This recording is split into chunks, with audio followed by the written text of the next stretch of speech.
And in our top business story, the UAE's banking credit growth is expected to be around 8 to 9% in 2014-2015 due to healthy economic activity. That's according to Standard & Poor's latest report.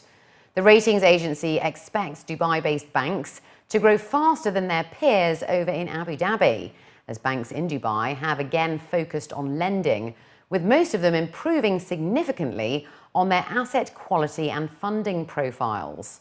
The credit growth in the first 5 months of 2014 in the UAE was about 4%, according to S&P. In 2008, due to a sharp correction in real estate prices, there had been an increase in bad loans, impacting the asset quality of banks. Due to a substantial recovery in the real estate prices, some of the bank's exposures have made significant recovery. UAE Bank's overall corporate borrower profile has also improved over the past 2 years, as the key non-oil economic sectors such as tourism, trade and corporate services have been performing well, and government-related entities in Dubai have continued to strengthen their balance sheets. Moody's Investors Service has assigned a definitive rating of A3 to the US dollar trust certificates issued by Sharjah Sukuk Limited, a special purpose vehicle established in the Cayman Islands by the government of Sharjah. Moody's stated that the credit strength of the Emirate is primarily supported by its very strong fiscal and government debt position, which is aided by a competitive manufacturing sector and the relatively high degree of economic diversification. Moody's observed that Sharjah's government debt is low but rising, with government revenues relying on receipts from the oil and gas sector, customs duties and proceeds from land sales, but with only limited hydrocarbon reserves and projected declines in oil production. In Moody's view, Sharjah's government finances benefit significantly from the Emirates' membership in the Federation of the UAE. In particular, Moody's notes further credit positive prospects relating to the successful completion of the government's current public finance modernisation programme, which includes deficit reduction and the stabilisation of the government debt ratio. The A3 rating assigned to the $750 million US dollar trust certificates due in 2024 is at the same level as the long-term local currency and foreign currency issuer ratings of the government of Sharjah.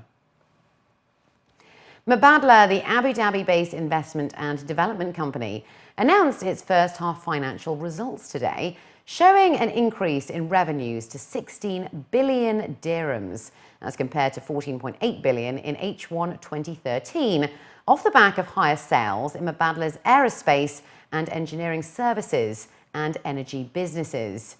The operating income of the company rose to 2.3 billion dirhams, up from 721 million for the same period a year ago. Mubadala's group CEO and managing director, Khaldoon Khalifa Al Mubarak, was quoted as saying that we have achieved key milestones while continuing to invest at home and internationally, as the global economy stabilised in key markets. Some of the business highlights from across the Mubadala Group in H1 included Emirates Global Aluminium, which was formally incorporated as a stand-alone business, making the company one of the world's largest aluminium producers. Strata, the composite aerostructures manufacturer based in Al Ain, became a Tier 1 supplier to Boeing, following the first shipment of UAE-made composite ribs for the 777 aircraft. HealthPoint opened with inpatient facilities and also completed the facility's first surgery, while construction concluded on the Cleveland Clinic, Abu Dhabi, to name just a few. The key to mitigating cyber risk is continuous development, as the threat is continually evolving, as according to global speakers at the second annual DO Cyber Security Conference.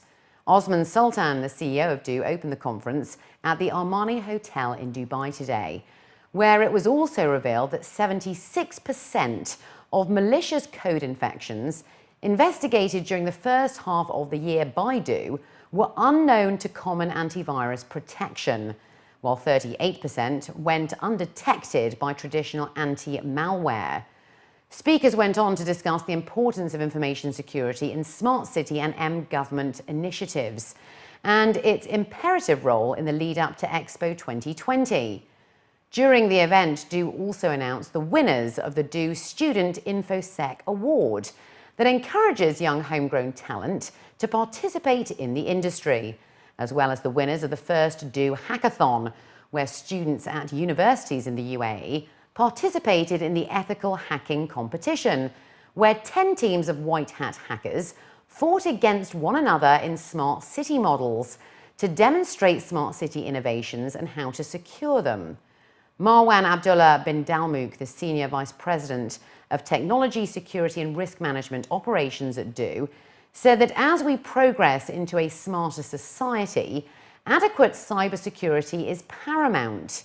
He added that in light of recent events globally regarding the breach of privacy online, and with so many channels of accessibility to both a company's and individuals' details, more awareness is needed.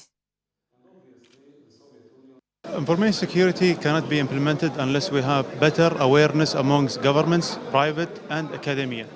What we are trying to do is start to enhance and enrich this kind of awareness about the cyber security challenges for the private sector as well as for the government and even for the users themselves about what are the challenges, how we can secure them. This event is one of the events that will help to drive the initiatives of implementing proper cybersecurity solutions for the individuals as well as for the private sector or the government sectors.